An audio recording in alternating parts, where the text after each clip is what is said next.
Hey guys, it's Ryan from Course Motorsports. Today we're going to be doing an install of a direct fit phone mount in this 2025 Ford Mustang. This install is pretty easy. All you're going to need is a trim tool, and we're going to go ahead and get started. You're going to go right along this edge here, get your trim tool in, just pop that off, and come over to this side and pop that off, and that's really all you need to do. And your bracket's going to look like this. It's going to have some foam on the back side, and this notch is going to go around. There's a clip right here, so that notch goes around the clip and just slides on like so. Then you can go ahead and just push your trim back in. The bracket is installed at this point, so we're gonna go ahead and open up our box of goodies here. There's a Course Motorsports sticker on top with a QR code to our website.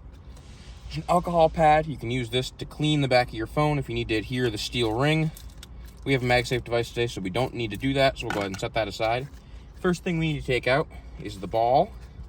Take it out of the box, go onto the bracket, thread it on by hand. Then you can take your Allen wrench out of the box that's included as well. Just snug it up like that. Take our head option, take it out of its little baggie. Be a locking collar on the back. Go ahead and take that all the way off. Stick the locking collar over the ball. Snap your head into place like so. And take your locking collar, snug it up, kind of aim the mount where you'd like, and then just tighten it down like so. Take your phone, boom,